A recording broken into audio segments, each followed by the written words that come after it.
जो भी इस क्रोध का कारण है, अब वही इसके परिणाम का भागी बनेगा। मैं तो उसे मसलने के लिए आतुर हो रहा हूँ।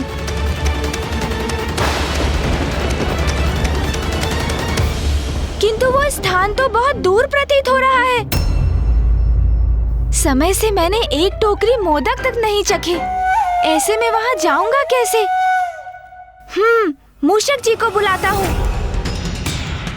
मूषक जी, मूषक जी! ये जिसका भी दुष्कृत्य है, उसे अब उचित दंड दूंगा मैं। प्रभु, प्रभु, मैं आ गया प्रभु। प्रभु, अंततः बुला ही लिया आपने मुझे। मैंने नहीं बुलाया, किसी को नहीं बुलाया मैंने। नहीं बुलाया? अर्थात प्रभु, अभी तो आपका स्वर सुना मैंने। कैलाश में इतना सुंदर दिवस था आज। मैं भोजन से तृप्त होकर उपवन में विश्राम कर रहा था प्रभु।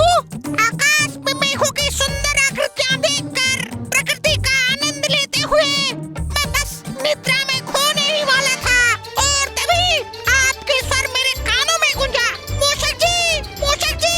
मैंने कहा ना, मैंने किसी को नहीं बुलाया। बुरा मत मानिएगा, किंतु इन दिनों आपको क्रोध बहुत आ रहा है प्रभु। मूषक जी! एक और प्रभु। प्रभु! मूषक जी, आप यहाँ क्या कर रहे हैं? कितने समय से पुकार रहा हूँ मैं आपको। आप मेरे मार्ग से हटने का कष्ट करेंगे?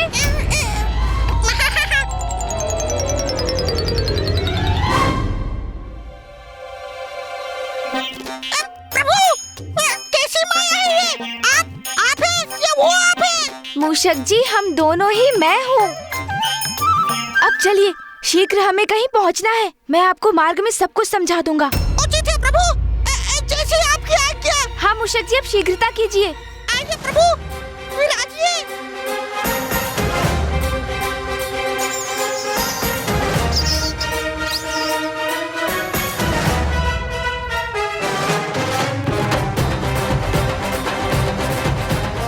अब मैं ऊपर जाकर देखता हूँ।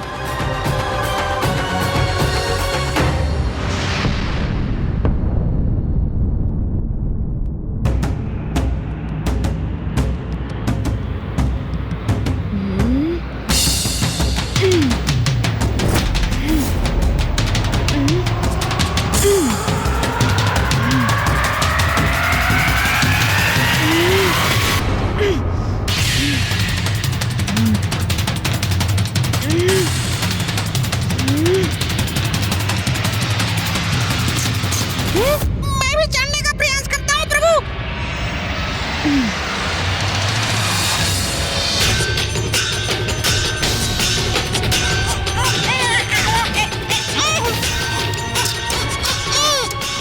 चढ़िए मूषक जी, प्रभु, प्रयास कीजिए। क्या हमारा वहाँ जाना आवश्यक है प्रभु? ये चढ़ाई चढ़ना मेरे लिए संभव नहीं।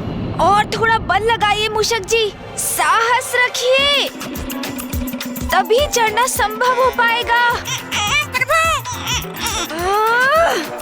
चलिए मूषक जी, आगे बढ़िए। मूषक जी, थोड़ा और। मूषक जी, शीघ्रता कीजिए और प्रयास कीजिए। मैं अपने अन्य स्वरूप में शिखर तक पहुंच चुका हूँ। मेरे अन्य स्वरूप पर दृष्टि बनी रहे, ये अनिवार्य है। हाँ प्रभु। शीघ्रता कीजिए मूषक जी, शीघ्रता कीजिए। प्रभु, आगे बढ़िए।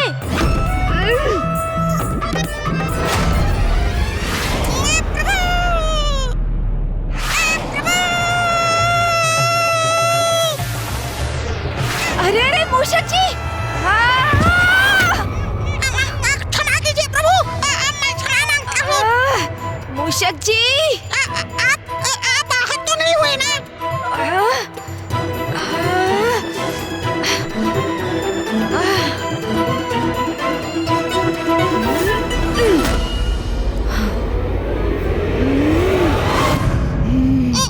मूषक जी को उलाहना मत दो। इसमें उनका कोई दोष नहीं है। मुझे ज्ञात है कि तुम क्रोध से आवेशित हो रहे हो, किंतु मेरा सुझाव है, गहरी सांस भरकर तुम अपने क्रोध पर नियंत्रण करो।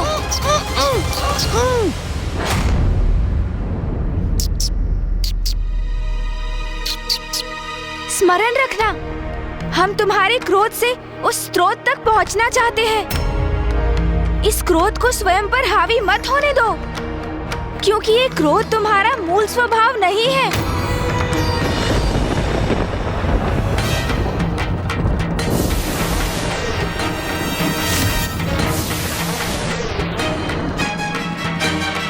वो देखो वहाँ।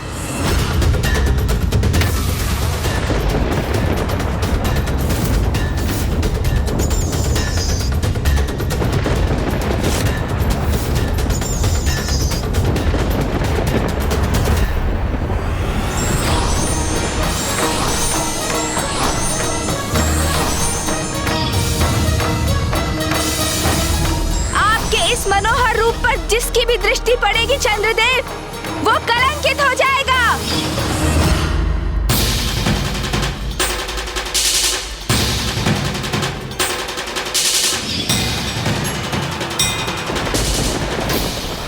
वही लाल ऊर्जा। अपने जन्म दिवस से ही मैं बार बार उत्तेजित हो उठता हूँ।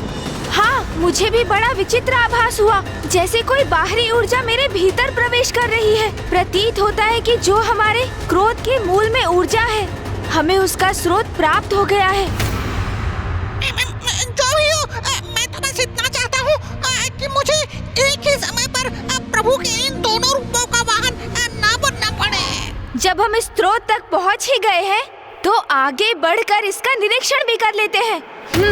उचित कहा तुमने।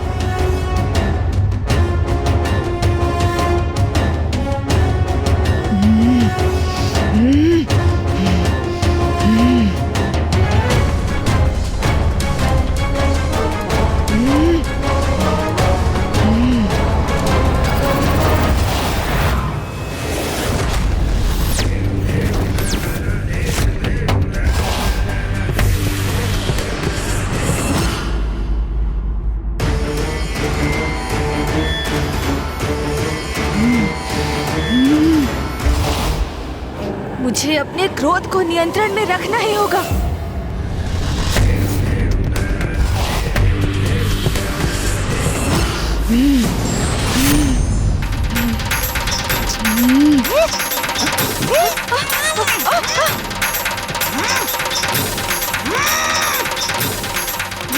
मूषक जी, क्या हुआ? अब मूषक जी कैसे उत्तेजित हो गए? मूषक जी! अरे! मूषक जी, ये क्या कर रहे हैं?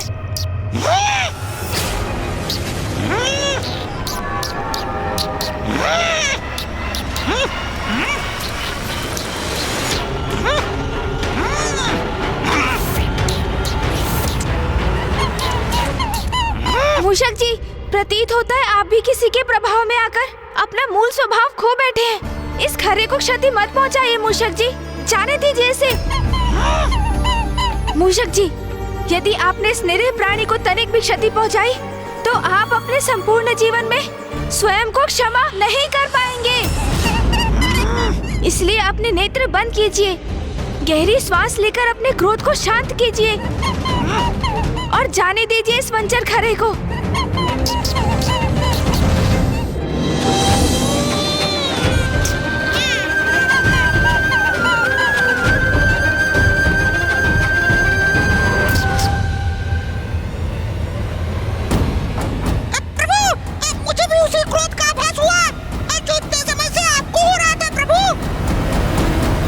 मेरे विचार से तुम्हें और मूषक जी को यहीं रुकना चाहिए। ये ऊर्जा विध्वंसकारी है, इसका प्रभाव तो अब मूषक जी भी झेल चुके हैं।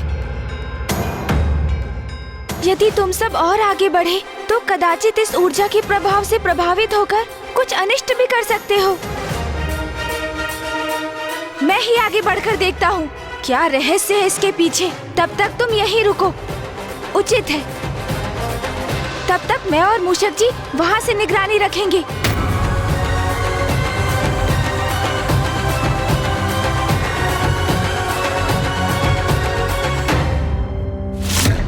ओम नमः शिवाय। ओम नमः शिवाय। ओम नमः शिवाय। ओम नमः शिवाय। ओम नमः शिवाय। ओम नमः शिवाय। ओम नमः शिवाय। ओम नमः शिवाय।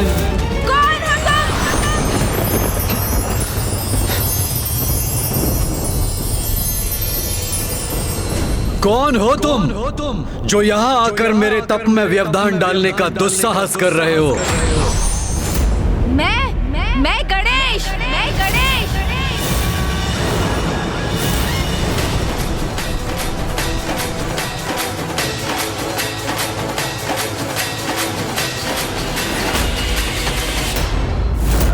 वास्तविकता में उनके 2 ही पुत्र हैं, कुमार कार्तिकेय जी और प्रथम पूज्य गणेश जी। अच्छा, तो तुम हो गणेश। तुमसे पूर्व मैंने प्रश्न किया था, बताओ कौन हो तुम?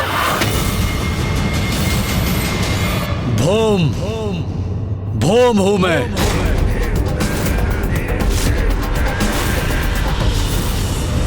ये कौन है जिनका व्यक्तित्व एक अनोखी दिव्य दीप्ति से प्रकाशित है, जिनका रंग रूप इतना मनोहर और आकर्षक है, जिनके मुख पर क्रोध अवश्य है किंतु दुष्टता नहीं, इनकी लाल ऊर्जा के उत्पात से हम त्रस्त अवश्य हैं, किंतु इनके भीतर छिपी सकारात्मकता का भी आभास हो रहा है मुझे। इसलिए ये कोई असुर तो कदापि नहीं। तो फिर ये ऐसी विनाशकारी ऊर्जा का सृजन क्यों कर रहे हैं? महादेव पुत्र हो तुम, किंतु तुम तो तनिक भी महादेव के समान प्रतीत नहीं होते। महादेव का लंबा कद है, उनका गठीला बलिष्ठ शरीर तो उनके अति बलशाली होने का प्रतीक है। तुमसे कहीं अधिक तो मैं महादेव के समान हूँ गणेश। मेरी छोड़ो, मैं जैसा हूँ उचित हूँ, किंतु तुम तो महादेव की तपस्या करते हो, उनका नाम जपते हो और फिर ऐसी उग्र और विनाशकारी ऊर्जा का निर्माण करते हो। और तुमने अपने इस उग्र ऊर्जा का लक्ष्य मुझे किस प्रयोजन से बनाया है? तो तुम्हें मेरी इस उग्र ऊर्जा का प्रभाव हो रहा है, किंतु ये कैसे संभव है? मैं तो एक तुच्छ और साधारण तपस्वी हूँ जो महादेव का ध्यान अपनी ओर आकृष्ट करने हेतु उनकी तपस्या में लीन है। तुम तो प्रथम पूज्य गणेश हो, महादेव के प्रिय पुत्र हो, और तुम मेरी ऊर्जा से प्रभावित हो रहे हो। मुझे ऐसा क्यों आभास हो रहा है जैसे इनका कोई व्यक्तिगत द्वेष है मुझसे? देखा महादेव, मैं तो आपके प्रिय पुत्र से कहीं अधिक प्रभावी हूँ। अपनी ऊर्जा के प्रभाव में बांध लिया मैंने उसे। स्वयं को महादेव का भक्त कहते हो और इतना भी नहीं समझते कि तुम्हारी ऊर्जा कितनी हानिकारक है। देखो, इस स्थान को देखो, अपने तप स्थल को देखो। प्रकृति ने जैसे इस स्थान का परित्याग कर दिया है, बंजर बन गया है ये स्थान। अपने तन से उत्सर्जित होने वाली इस ऊर्जा को यही रोक लो। ये कैलाश नहीं मेरा स्थान है। यहाँ आकर मुझे आदेश देने वाले तुम कौन होते हो? कैलाश वासी होंगे तुम्हारे स्नेही, तुम्हारे भक्त, वो सभी देवता जो तुम्हारे जन्मोत्सव का आनंद मनाते हैं, नृत्य गान करते हैं। किंतु यहाँ देखो, सर्वथा अकेले हो तुम, कोई नहीं है तुम्हारा यहाँ। इन्हें मेरे जन्मोत्सव की सूचना कैसे है? तो क्या ये स्वयं भी वहाँ गए थे? नहीं प्रभु, मैंने तो स्वयं सभी अतिथियों का स्वागत किया था। ये वहाँ होता तो मुझे अवश्य स्मरण होता प्रभु। वहां कैलाश पर होगे तुम जगत पिता महादेव और माता पार्वती के प्रिय पुत्र। और हाँ, अपने भ्राता देव सेनापति का भी साथ प्राप्त होगा तुम्हें। किंतु यहाँ तुम मात्र और मात्र गणेश हो। किया होगा तुमने बड़े बड़े असुरों का संहार। और हाँ, अपनी चतुराई से सर्वाधिक बुद्धिमान असुरों को भी अपनी बुद्धि से पराजित किया होगा तुमने। यह भी ज्ञात है मुझे कि सभी देवताओं को, यहाँ तक अपने भ्राता को भी संसार की परिक्रमा करने में अवश्य पराजित किया है तुमने, जिसके कारण तुम्हें प्रथम पूज्य होने का अधिकार प्राप्त हुआ है। किंतु यहाँ तुम्हें कोई पूजने वाला नहीं है। ये तो आपका अपमान किए जा रहे हैं। और होगे तुम नारायण और ब्रह्मदेव के चहेते। की होगी तुमने कठोर तपस्या ज्ञान प्राप्ति के लिए, और माता से पाए होंगे सभी प्रकार के शक्तिशाली अस्त्र शस्त्र। किंतु स्मरण रखना, जो मेरे शरीर से ऊर्जा प्रवाहित हो रही है वो तुम्हें भी नष्ट करने में सक्षम है। गणेश, अपने क्रोध पर नियंत्रण रखो, शांत हो जाओ। जैसे किसी बवंडर में तीव्र वायु का प्रवाह होता है, उसी प्रकार तुम्हारे भीतर प्रबल क्रोध प्रवाहित हो रहा है। ये तो ज्ञात हो गया था मुझे, किंतु अब मुझे तुम्हारे भीतर अंतहीन ईर्ष्या का भी आभास हो रहा है। ईर्ष्या? क्या प्रभु? प्रभु, क्या है ये ईर्ष्या? मूषक जी, ईर्ष्या तो वो भावना है जो किसी वास्तविक अथवा काल्पनिक अभाव के बोध से उत्पन्न होती है, और जिसका आभास तभी होता है जब हम किसी से अपनी तुलना करते हैं, और हमें इस बात का क्षोभ होता है कि जो अन्य किसी को प्राप्त है और जिससे हम भी योग्य हैं, हम उससे वंचित हैं। किंतु ऐसा क्या है जो मेरे पास है और इनके पास नहीं? हाँ, प्रभु, मुझे ज्ञात है आपके सूंड। क्या मूषक जी? प्रभु, ईर्ष्या का तो कोई भी कारण हो सकता है ना। अब देखिए, आपके पास सूंड है, उसके पास नहीं। और ये भी संभव है कि आपके बड़े-बड़े लटके कान, उन्हें देखकर इसके भीतर ये भावना उमड़ती हो। ओहो, आप समझा प्रभु। कदाचित मेरे ही कारण ये सब हो रहा है। उसे इस बात की ईर्ष्या है कि मैं आपके साथ हूँ प्रभु, उसके साथ नहीं। ओहो, कितना मूर्ख है वो। मैं अभी जाकर उसे सब स्पष्ट कर देता हूँ प्रभु, समझा देता हूँ उसे। सावधान मूषक जी, उनके पास 4 हाथ हैं और वे एक अत्यंत प्रवीण योद्धा भी प्रतीत होते हैं। किंतु मेरे प्रति इतने ईर्ष्यालु क्यों है ये भौम?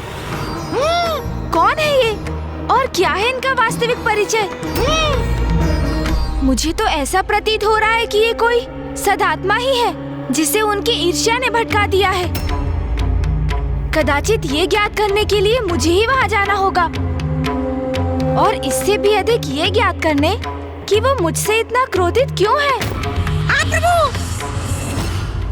मैं तुम्हें एक अंतिम चेतावनी दे रहा हूँ, रोक दो इस ऊर्जा को, अन्यथा क्या करोगे तुम? मेरे बारे में इतना सब कुछ ज्ञात होने पर भी ये प्रश्न तो मुझसे पूछ रहे हो। मेरे सभी प्रश्नों के उत्तर इस पुरुष की पहचान से ही उजागर हो सकते हैं कि कौन है ये।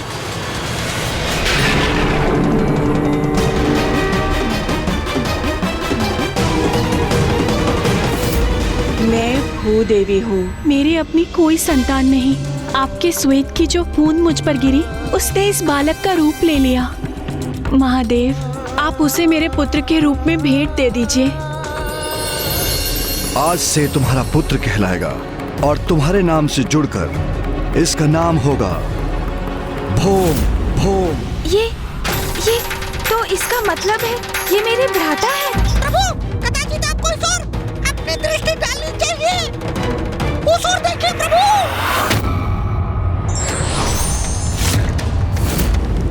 बस इतना ही?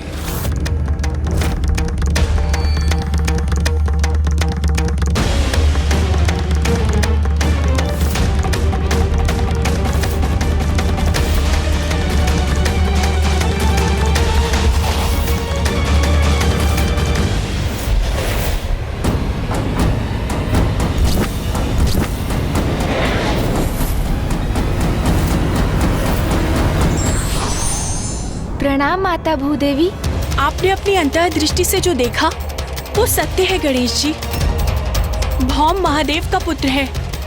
अब आपको ही कुछ करना होगा, अन्यथा महादेव के 2 पुत्रों में महायुद्ध छिड़ जाएगा, घोर अनर्थ हो जाएगा। मैं तुम्हें पर्याप्त चेतावनी दे चुका हूँ भौम, किंतु अब मैं सृष्टि को तुम्हारी उग्र ऊर्जा के प्रकोप से रक्षित करूंगा। तुम्हारा ये अहंकार, ये विश्वास कि तुम मुझे पराजित कर सकते हो, हास्यास्पद है। तुम रोकोगे मुझे? तुम्हें कदाचित तनिक भी भान नहीं कि मैं कौन हूं। अब मैं अपने वार से तुम्हें उचित परिचय दूंगा। संभाल सको तो संभालो मेरा वार।